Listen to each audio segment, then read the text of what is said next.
मत्कर सम्पुटास्ते त्वद्धर्मणोत्सव कुतूहल चेतनश्च श्रीसूर्यदैवत विभो तव सुप्रभातम् तरं विरौति गृहकुक्कुटमण्डलीयम् पारावताः कलरवं कलयन्ति भाल्या केळीषु कामलयमारुतमालवन्ती प्रत्यक्षदैवत विभो तव सुप्रभातम् उत्फुल्लचम्पककुशेशय पाटलाना गन्धादिवाससुरभिशिशिरो मृदुश्च त्वां सेवते मरुददृश्य वपुर्महात्मन् श्रीसूर्यदैवत विभो तव सुप्रभातम् स्वामिन्नदप्रवृजिनापः पुष्करिण्या स्नाताः प्रपूतमनसस्मृतिवर्मनिष्ठाः गायन्ति साममधुरं ऋषितुल्यविप्राः श्रीहर्षवल्लधिपते तव सुप्रभातम् रम्याग्रहण्यविततौ कलभाषिणीना वीणानिनादकलितामृतभव्यगानम् संश्रूयते भवदनन्तगुणानुबन्धी श्रीसूर्यदैवत विभो तव सुप्रभातम् गोपाङ्गनादधिविबन्धनमञ्जुघोषाः सत्ब्रह्मचारिमुखनिर्गतमन्त्रपाठाः प्राभोति किमपि करोति तवाज्यसेवाम् प्रत्यक्षदैवत विभो तव सुप्रभातम् प्रत्यूषरागसु मनोहर पुष्करिण्या किञ्चिद्विकासि कमलोद्गत भृङ्गराजिः भीतान्धकारकणिकेव हठात् प्रयाति श्रीहर्षवल्लधिपते तव सुप्रभातम् हे लोकबान्धव कृपाकर चित्प्रदायिन् विश्वस्य लोचन भुवं परिरक्षणार्थम् आर्चावतार जनताखिलतापहारिन् प्रत्यक्षदैवत विभो तव सुप्रभातम् जगन्नाथेन संक्लृप्तां सूर्यदेव प्रबोधिनी प्रातर्नित्यं पठेद्यस्तु स सूर्यस्य दयां भजे।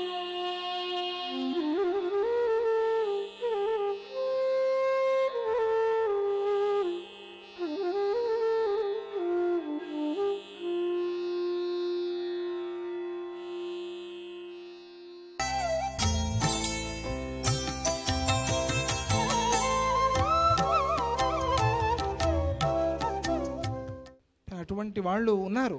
కలియుగం మనం అనుకుంటాం కలియుగం అని. కలియుగంలో ముక్తి సులభం. ఇతర యుగాల్లో కష్టమేమో, కానీ కలియుగంలో నామస్మరణతోనే ముక్తి వస్తుంది. అంత సులభమైన యుగం. ఉపయోగించుకున్న వాళ్ళకి ఉపయోగించుకున్నంత. ఎవరు దీన్ని వ్యర్థం చేసుకుంటున్నారో అట్లాగే వ్యర్థమైపోతుంది. అది చూసి వాళ్ళు లాగుతున్నారు కదా, విష్ణుదూతలు బలంతో వాళ్ళని అడ్డుకున్నారు. అరే మీరెలా లాగుతారు? మా ప్రభువు మా స్వామి నామాన్ని ఉచ్చారణ చేశాడు, మీరెలా తీసుకువెళ్తారు? సాధ్యమే లేదు అన్నప్పుడు యమకింకరులు విష్ణుదూతలతో ఇలా అన్నారు. అది అద్భుతమైన సంభాషణ. దాన్ని యథాతథంగా చెప్తాను, చదువుతాను. మీరు మా యమధర్మరాజు గారి శాసనాన్ని అడ్డుకుంటున్నారు. అంత గొప్పవాళ్ళ మీరు? అసలు మీకు ఎక్కడి నుంచి వచ్చారు? మీకు ఇంత శక్తి ఎలా వచ్చింది? మీరు 4 చేతులతో శంఖచక్రాల్ని ధరించి మహావిష్ణువులాగా కనిపిస్తున్నారు. మమ్మల్ని ఎందుకు అడ్డుకుంటున్నారు మీరు? చెప్పండి అని ప్రశ్నించారు. అప్పుడు విష్ణుదూతలు నవ్వి గంభీరమైన స్వరంతో ఇలా అన్నారట. ఓ యమదూతలారా, మీరు యముడి మాట పాటిస్తున్న వారైతే ధర్మస్వరూపాన్ని గురించి చెప్పండి. ఎవరు శిక్షించదగినవాడు ప్రపంచంలో వాడిని గురించి చెప్పండి. ఎవరికి శిక్ష వేయాలి? మీరు ఇప్పుడు శిక్ష వేస్తున్నారు కదా, అసలు ఎవరికి శిక్ష వేయాలి ప్రపంచంలో చెప్పండి అన్నప్పుడు యమదూతలు ఇలా అన్నారు. వేదంలో చెప్పబడింది ధర్మం, దాని ప్రకారంగా నడుచుకోవాలి. వేదంలో చెప్పబడినది అధర్మము అంటారు ప్రపంచంలో. వేదము సాక్షాత్తు నారాయణ స్వరూపము అని మేము విన్నాము. నారాయణుడు తన స్వరూపమందు సత్వరజస్తమో గుణాల కార్యాలతో కూడిన ప్రాణులను వాటి యోగ్యతను అనుసరించి ఆయా గుణాలతోనూ పేర్లతోనూ రూపాలతోనూ సృష్టి చేస్తూ ఉన్నాడు. సూర్యోగ్ని ఖం మరుద్గావ సోమ సంధ్యాహని దిశ కం కుహు కాలో ధర్మ ఇది హ్యేతే దైహ్యస్య సాక్షిణ. ఇది అద్భుతమైన మాట. దేహధారి అయిన జీవుడు చేసే కర్మలకు సూర్యుడు, అగ్ని, ఆకాశము, వాయువు, ఇంద్రియాలు, చంద్రుడు, సంధ్యాకాలము, రాత్రింబగళ్ళు, దిక్కులు, నీరు, పృథివీ, కాలము, ధర్మము అనేవి సాక్షులుగా ఉంటాయి. మనం అనుకుంటాం చాలా రహస్యంగా చేశామని, కానీ రహస్యంగా ఎవరు ఏది చేయలేరు. ఒకసారి కనకదాసుని వారి గురువుగారు పిలిచి శిష్యులతో పాటుగా అందరికీ ఒక్కొక్క అరటిపండు ఇచ్చాట. అందరికీ తెలిసే ఉంటుంది ఇది. అందరికీ ఒక్కొక్క అరటిపండు ఇచ్చి ఎవ్వరూ చూడని చోటు, ఎవ్వరూ లేని చోటు అక్కడికి వెళ్ళి తినరండి అన్నారట. పిల్లలు కదా, ఒకడు పరిగెత్తుకుంటూ బాత్రూమ్కి వెళ్ళాడు, ఎవరు ఉండరు కదా, బాత్రూంలో తిన్నాడు. ఇంకోడు పరిగెత్తుకుంటూ కిచెన్కి వెళ్ళాడు, అక్కడ తిన్నాడు. ఇంకోడు పరిగెత్తుకుంటూ బెడ్రూమ్కి వెళ్ళాడు, దుప్పటి కప్పేసుకుని లైట్లన్నీ ఆఫ్ చేసేసి అక్కడ తిన్నాడు. అలా ఒక్కొక్కడు ఒక్కొక్క చోట తిని వచ్చారు. ఒక్కడు మాత్రం తినకుండా వచ్చాడు, అరటిపండు. ఏమిరా నువ్వు తినలేదా కనకదాస అంటే, నాకు భగవంతుడు లేని చోటు ఎక్కడా కనిపించనే లేదు, నేను ఎలా తినేది? ఎవరూ చూడని చోటు అన్నారు కదా, అటువంటి చోటు ప్రపంచంలో లేనే లేదు. అంతఃసాక్షే మనల్ని చూస్తోంది కదా, ఎవరు చూడట్లేదు అని ఎలా అనుకుంటాం అని చెప్పారట. అలా వీరందరూ కూడా నిత్య సాక్షులుగా ఉన్నారు మనం చేసే కర్మలకి. ఈ సాక్షులు మానవులు చేసే అధర్మాన్ని చూస్తూ ఉంటాయి. ఆ అధర్మమే శిక్షకు కారణమవుతోంది. పాపకర్మలు చేసేవారంతా తమ తమ కర్మలను అనుసరించి తగిన విధంగా శిక్షార్హులే అవుతూ ఉన్నారు. జీవులకు గుణాలతో సంగం ఉంటుంది కనుకనే దేహమందు నేను నాది అనే అభిమానం కలవాడు కర్మలను చెయ్యకుండా ఉండలేకపోతున్నాడు. ఈ అభిమానమే కర్మలకి కారణంగా నిలుస్తోంది. నేను చేస్తున్నాననే కర్తృత్వాభిమానంతో కర్మలను చేసేవారికి ఒకసారి పుణ్యము, మరొకసారి పాపము లభిస్తూ ఉన్నాయి.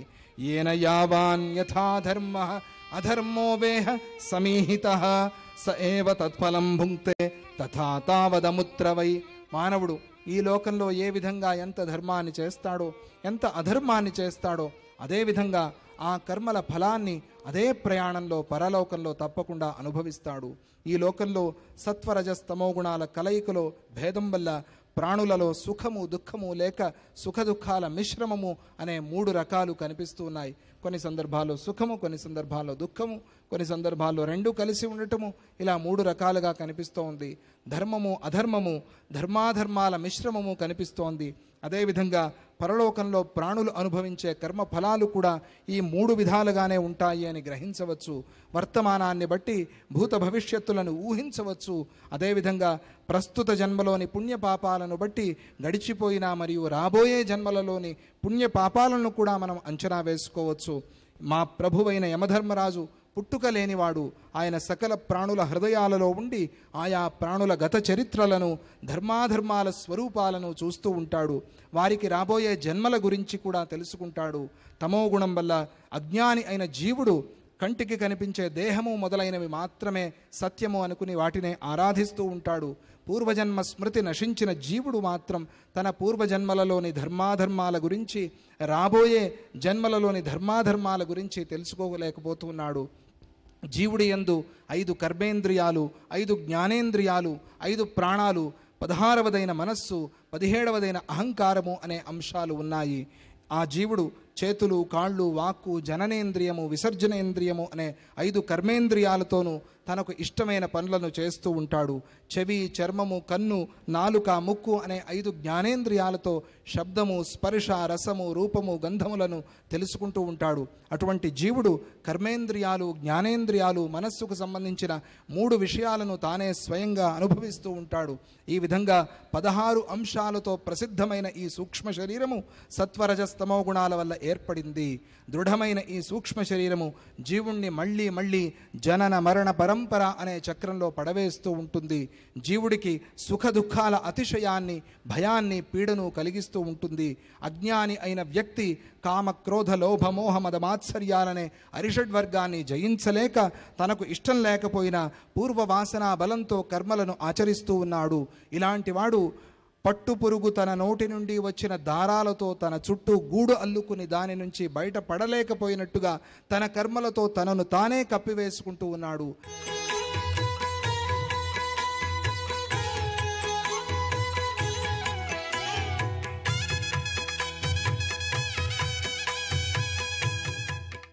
ద్రౌపది ముందు తన భర్తలను చూస్తూ ప్రార్థన చేసింది, ఆ తర్వాత నన్ను ప్రార్థన చేసింది కనుక వెళ్ళినానంట. ఒకవేళ ద్రౌపదిని ఎప్పుడైతే ఆ దుర్యోధనుడు వస్త్రాపన చేయని దుష్టదుమ్ముడు చెప్పేటప్పటికీ వెంటనే వాడు దుశ్శాసనుడు ఆ చీర పట్టిన వెంటనే అన్నా కృష్ణ అంటే అప్పుడే వచ్చేవాడేమో. కానీ తన భర్తలను చూసింది, వీరాది వీరులని వాళ్ళ మొహాలు చూస్తూ పోయింది. మీరు ఏమి చేయలేకపోతున్నారని చూడడం వల్ల ఆ సమయంలో కృష్ణుడు రాలేదు. ఎప్పుడైతే ఈ ఉత్తర కుమార్తె తాను ముందు వెళ్ళి హరి హరి హరి అని మాట్లాడేటప్పటికీ ద్వారకకు వెళ్తున్న కృష్ణుడు అది విని మళ్ళీ వెన్నెక్కి వచ్చాడంట. వచ్చి ఆ గర్భంలోకి వెళ్ళి ఈ బ్రహ్మాస్త్రం ప్రయోగించాడు గనుక, గర్భంలోకి వెళ్తుంది కనుక ఈ బొటనవేలంతా అయిపోయాడంట శ్రీకృష్ణుడు. వెళ్ళి ఆ గర్భంలోకి వెళ్ళేటప్పటికి ఆ చిన్నగా ఉన్నాడంట, తెలిసి తెలియని వయస్సు గర్భంలో. ఎవరు? ఈ యొక్క బాలుడు, అభిమన్యుడు కుమారుడు. అతను చూసేటప్పటికీ, కళ్ళు తెరిచి చూసేటప్పటికీ ఎంతగా వెలిగిపోతున్నాడు శ్రీహరి. మనకు కూడా తెలుసు శ్రీహరి ఎంత అందంగా ఉంటాడని తెలుసు. ఆ శ్రీహరిని చూసేటప్పటికి ఎవరు ఈయన, నా దగ్గరకు వచ్చాడు, ఏం చేస్తున్నాడు అనేటప్పటికీ ఆ బ్రహ్మాస్త్రం వస్తుంటే దాన్ని ఈ బాలుడిని చంపకుండా ఆ శ్రీహరి ఆ గర్భంలోనే యుద్ధం చేసి ఆ బ్రహ్మాస్త్రాన్ని వెనక్కి పంపించేటప్పటికీ ఈ బాలుడు చూస్తూ ఆనందపడిపోతున్నాడంట. ఇంకా అప్పటికి పుట్టుక రాలేదు.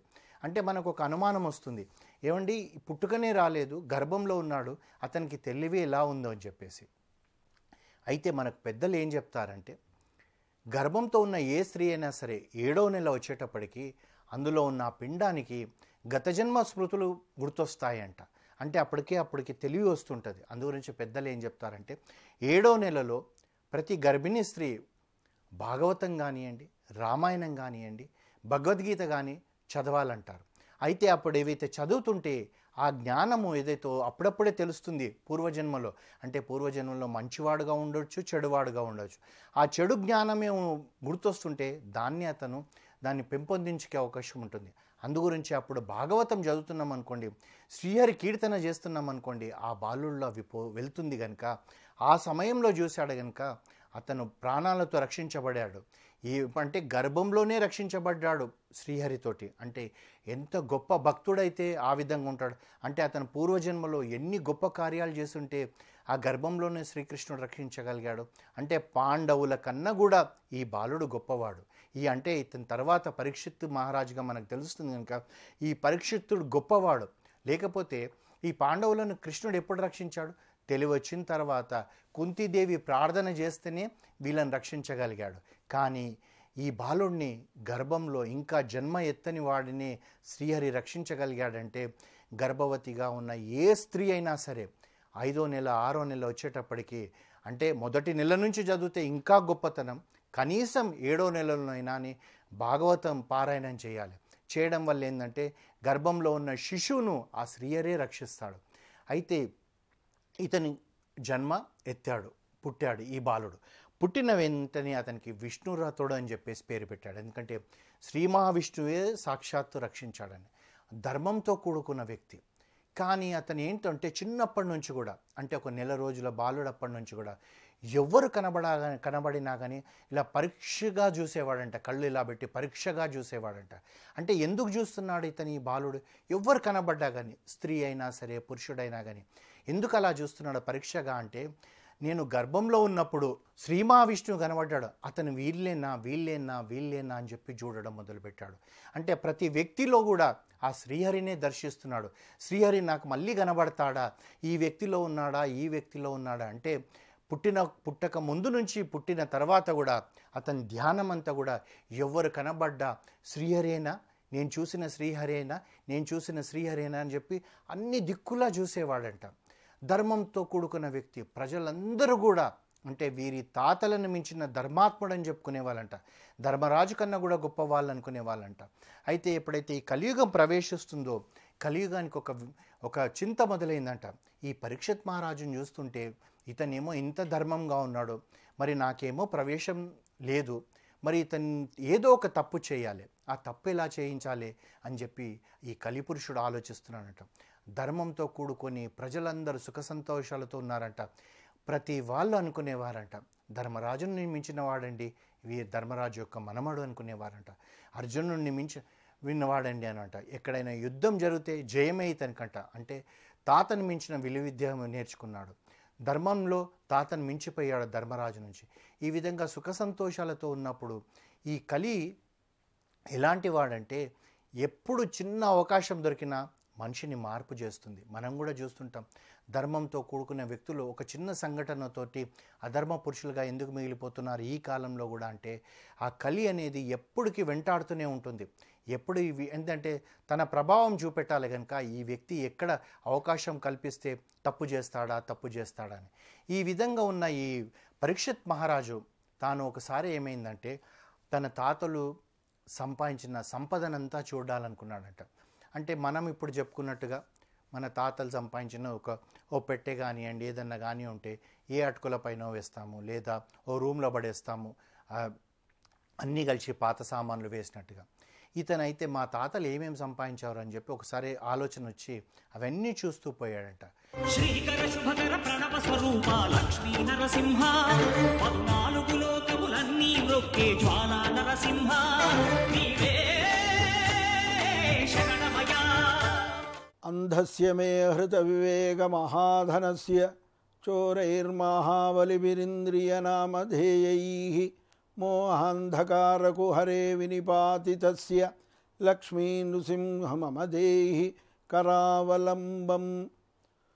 శ్రీ స్వయంభూ పంచనారసింహ క్షేత్రంగా భక్తకోటికి కొంగు బంగారమై విరాజిల్లే లక్ష్మీ నృసింహస్వామి వారి వార్షిక బ్రహ్మోత్సవములలో ఈనాటి ఉదయం మహాపూర్ణాహుతి చక్రతీర్థ మహోత్సవం నిర్వహింపబడతాయి.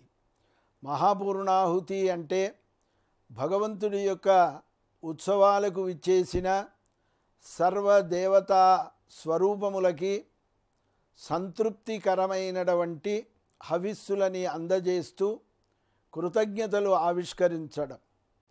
ఇంకా మహాపూర్ణాహుతి ఫలితాన్ని మనకి సూచిస్తూ శాస్త్రంలో భగవంతుడి యొక్క పరిపూర్ణ అనుగ్రహం పొందడానికి కావలసినటువంటి ఒక తత్వం సంపద ఈ మహాపూర్ణాహుతి అంటారు.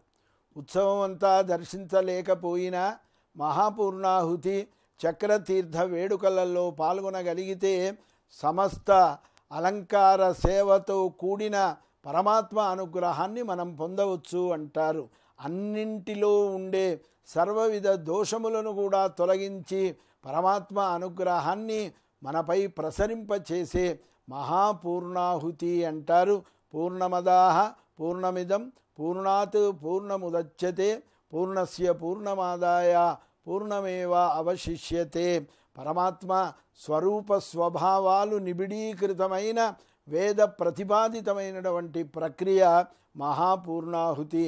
హోమద్రవ్యములను అభిమంత్రించి ఆయా స్వాహా మంత్రముల చేత ఆ అగ్ని భగవానుడి ద్వారా దేవతలకి అందింపచేస్తూ లోకములన్నీ కూడా క్షేమంగా ఉండాలి అని, లోకంలో ఉండేటువంటి సంపదలన్నీ అభివృద్ధి చెందాలి అని, మానసికమైనటువంటి దౌర్బల్యం తొలగి అందరికీ కూడా భగవద్ అనుగ్రహం లభించాలి అని అనేకములైనటువంటి మంత్రముల చేత ద్యౌ శాంత సాదిత్యేన శాంత సామే శాంత శుచగుం శమయతు అంతరిక్షగుం శాంతం. ఇలా ప్రకృతిలో ఉండేటువంటి ఆకాశం కానీ భూమి కానీ అంతరిక్షంలో ఉండే ఇతర సంబంధమైనటువంటి జీవకోటి కానీ ప్రకృతిలో నడయాడే ప్రాణికోటి కానీ భగవంతుడి యొక్క అనుగ్రహాన్ని పొంది శాంతిని కలిగి ఉండాలి, సుఖాన్ని కలిగి ఉండాలి అనే ఒక అపూర్వమైనటువంటి తత్వం మనకి మహాపూర్ణాహుతిలో దర్శింపచేస్తారు. చక్రతీర్థ స్నానం, సుదర్శన చక్ర భగవానుణ్ణి ఈ ఉత్సవముల యందు అంటే స్వామి బ్రహ్మోత్సవములు ప్రారంభించిన నాటి నుండి చక్రతీర్థ మహోత్సవం వరకు ఈ సుదర్శన భగవానుణ్ణి వివిధ స్తోత్రముల చేత ఆరాధనలు చేసి ఈనాడు విష్ణు పుష్కరిణిలో ఈ చక్రతీర్థ మహోత్సవాన్ని నిర్వహిస్తారు. అంటే అర్థమేమిటి?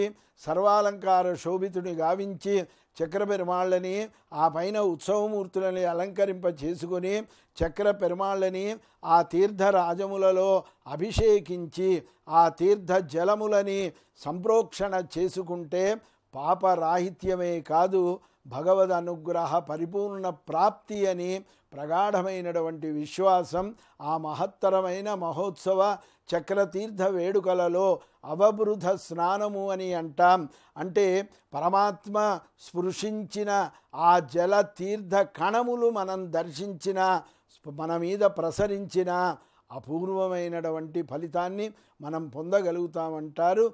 శ్రీచక్ర తీర్థ మహోత్సవం అంటాం, దానినే అవబృత మహోత్సవము అని అంటాం. అలాగే స్వామివారి యొక్క సన్నిధిలో రాత్రి వేళల్లో ఉత్సవానికి విచ్చేసిన దేవతలందరికీ కూడా ఆయా మంత్రముల చేత ఉద్వాసన అని అంటాం. ఉతువాసన అంటే వెళ్ళగొట్టడం అని కాదు అర్థం, వారి వారి స్థానాలకు వారిని పంపించడము అని అర్థం, గౌరవంగా పంపించే ప్రక్రియ అని దాని అంతరార్థం. మంత్రాధిష్టానమైన దైవ స్వరూపాలని ఆయా మంత్రముల చేతనే అభిమంత్రించి ఆయా స్థానములకి ఆనందంగా వెళ్ళి క్షేమాయ పునరాగమనాయ చ అంటూ మంత్రములు చదువుచు వాళ్ళని సాగనంపే ఒక విలక్షణమైన ప్రక్రియ దేవతా ఉద్వాసన అని అంటాం. ఆ తదుపరి దోపు ఉత్సవం చేస్తారు. అంటే అర్థం ఏమిటి? భగవంతుడి సన్నిధిలో నిర్వహింపబడే అన్ని వేడుకలు కూడా శుభప్రదములే అయినవి అని అంటాం. తిరుమంగయాళ్వార్ చరిత్రని మనకి ఉదాహరిస్తారు. అంటే కైంకర్య నిరతి పరమాత్మకు సంబంధమైనది ఉంటే ఆ వేడుకలో ఏ విధమైన దోషమున్నా పరమాత్మ దాన్ని దోషంగా స్వీకరించడట. మన్నిమిత్త కృతం పాపం పుణ్యమేవ భవిష్యతి. భగవద్గీతా ఆచార్యులు సూచించిన, కృష్ణ పరమాత్మ సూచించిన శ్రీమద్భాగవత రహస్యం.